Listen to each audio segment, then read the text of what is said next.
Hello and welcome back. Thanks for joining. My name is Berit and today I want to talk about The House of 100 Whispers by Graham Masterton. This was a book that I invited you all to read together with me, so I am very excited to hear what you think. But first, in case you haven't read the book, a little summary of what this book is actually about. So The House of 100 Whispers is a horror mystery kind of novel, and it's pretty much a classic haunted house tale. And this takes place on the Dartmoor in southern England. In the beginning of the novel, the former governor of Dartmoor prison, Herbert Russell, is murdered at home at All Hallows Hall, and now his three kids, Martin, Rob and Grace, together with their families, they come to the house to take care of things and also to hear their father's will. Apparently they all had a kind of complicated relationship with their father, because apparently Herbert Russell was not the most uncomplicated person in the world. And now when they hear the will of their father, they're kind of surprised that it says that they have to keep the house because at least some of the siblings want to sell the house to never have to return there. But they have to keep the house, and so they don't really know what to do. And then pretty early in the story, the 5-year-old son of Rob and his wife Vicky, Timmy, goes missing, and what is a bit peculiar about that is that he apparently has gone missing from inside the house. And from there on out, it is kind of, as I said, a classic haunted house tale. Rob and Vicky, and also of course his siblings and their partners, they all try to find Timmy. They try to find out what is the deal with this house and what has happened and how Timmy could disappear from inside a house.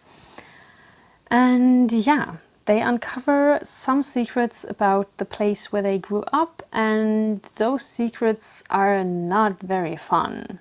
They are pretty scary. That is more or less the plot of this book. Now I of course want to know, first of all, how did you like the book? What did you think? Did you find it scary? Did you find it interesting, thrilling, atmospheric, etc.? Please let me know in the comments. I would be very, very interested to know.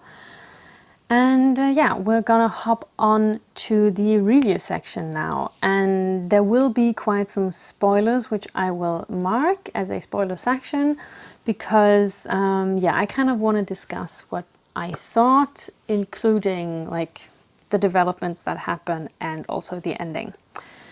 So in general, I thought the book was pretty decent. I think this was the first horror novel that I read since my times of reading Goosebumps, if that's the English title of that series, as a child. This, you know, super long series of kind of horror children's novels. I loved those as a kid, but I think since then I have probably never read a like horror mystery novel.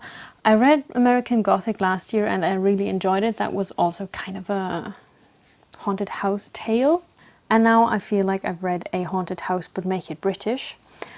But yeah, as I said, I thought the book was pretty decent. I was very scared at some points. I thought that some of the scenes, which I will talk about in just a minute, were super scary and kind of a bit disturbing, etc. I also thought that it was pretty well paced. I liked that you kind of found out quite a bit about the house, but also about the region and like cults and witchcraft and druids and Dartmoor and all of that. So I enjoyed all of that, and I also thought that the book was pretty atmospheric. I did say when I made the video about the first half of the book that sometimes the conversations between the characters felt a little bit artificial, and that gets better in the second half. It doesn't go away 100%, I think, but I did think that the stuff that I kind of maybe didn't love in the first half was a lot better in the second half. It's not that I didn't like it, it was more that sometimes when the characters were talking to each other, they were expressing themselves in a way that kind of took me a little bit out of the story. And that happened a lot less in the second half. And also, of course, the second half is actually a lot more scary than the first half, of course, because this is a haunted house tale, so things get more scary as the plot progresses and stuff. That's not exactly surprising. I would say that if you like haunted house tales and horror novels, and you kind of want to have maybe a little twist to them, a little British twist, then I would recommend you to read this book. I enjoyed it quite a bit. As I said, I think the pacing is also quite well done. The book has about 400 pages, and I did not feel that it dragged, gotta say. So yeah, I would recommend you to read it. Now we go into the spoiler section. So if you haven't read it or if you care for spoilers, maybe I'll see you in the next one. And everyone else, we will discuss the second half of the book now, or at least I will, talking to my camera, but as I said, I would love to know what you thought. So yeah, I think the second half was stronger than the first half. As I mentioned, I did like the first half, but it didn't knock me out of my socks. But what I liked about the second half is that when Ada gets pulled through the wall about midway through the story, I thought it was super cool that we got her perspective on things and that we got to see the other side of that witching room. I really enjoyed that, and I thought it was very well done because I liked how you kind of get to know stuff about that room from both sides of the story, and I like the whole idea of people being suspended in time and stuff like that. I'm gonna say that I think this book needs a trigger warning for sexual violence, I guess, because of a scene that happens. So yeah, and also there were some scenes that I found really scary. I would be interested to know whether you found the book very scary or not, but there were some scenes, for example, when when old Dewar in this window turns around and then his hounds kind of jump out of the window and attack Rob and Vicky. That really freaked me out. And also the whole thing with Francis, where he goes upstairs and then he kind of starts losing his hair, and then the next day he's kind of like pulled through the wall, or well, his skeleton is kind of like pulled out of his body, and his teeth are kind of, or his jaw or something is falling like out of his mouth or like down inside his mouth. And that was really, really scary. And I thought it was kind of surprising that the scene was so graphic. Like, yeah. The same with the priest who comes to the house after Francis has died. I was super surprised that all of a sudden his head basically explodes. And then he's also dragged through the wall. I thought that was, it was gory, it was explicit, it was scary. I loved it.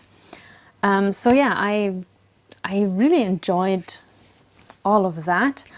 And I also thought it was pretty cool that they included some Druid pre-Christian stuff in there. I thought it was very, very well done, also because the whole Druid stuff anchored the story so well to the location where it took place. Took. So I enjoyed that very much, that the whole story and the kind of cult stuff, well, not really cult stuff, but you know, the whole evil spirit stuff, that this was connected to local beliefs from the Dartmoor, and you know, I absolutely liked that. I found it pretty interesting that in the end they didn't actually do an exorcism, because that kind of didn't work and people died, but that instead Rob pretty much took down this bricked wall in front of the cellar and then went down and got the physical presence out. I also thought it was super interesting that it actually was a physical being and not some aerial ghost spirit stuff. That I thought was very cool and really interesting, because he obviously had some extreme supernatural powers, being able to like pull people through walls and stuff. And yeah, I liked all of that. I think I would have enjoyed to hear a bit more about why Herbert Russell kind of kidnapped several Dartmoor prisoners. I'm guessing it was kind of to appease ISIS, or maybe because Herbert Russell was just basically an asshole.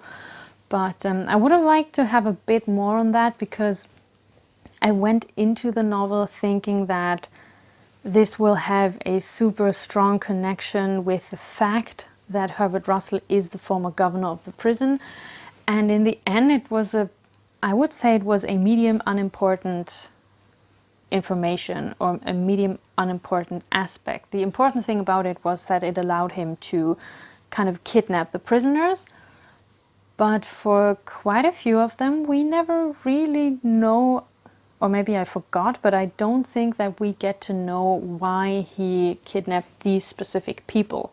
But that was not like a major issue for me, because I think from about the halfway point, I found that the whole what is going on in this house stuff got very good, because you got the perspective from Ada in the room, and then you also get more of these like crazy scenes. And I also gotta say, in the first half, the scenes where Rob and the others wake up at night because they hear whispering and stuff, I thought those were also pretty scary. For me, that went a little bit in the direction of remembering why as a kid I used to be a bit afraid of the dark.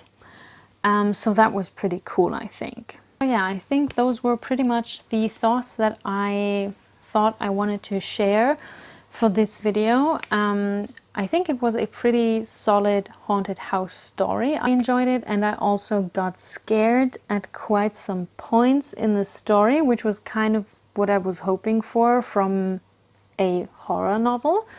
So it delivered for me. And I don't think that this is the last horror novel that I will be reading. I'm a bit surprised that I enjoyed it so much, because I don't like horror movies. I really don't enjoy the horror genre when it comes to movies. But yeah, with books, I guess it might be different. So yeah, as always, I hope that you enjoyed this video. Let me know what you think of the book, and also let me know if you want to read more novels together in the future, because I think it's kind of cool to have a book where everybody knows that I'm reading it, so that we can read it together. I thought that was kind of fun to do. So I might want to do it in the future, but only if you guys are up for it, of course. So yeah, hope you enjoyed it, and maybe I'll see you in the next one. Bye.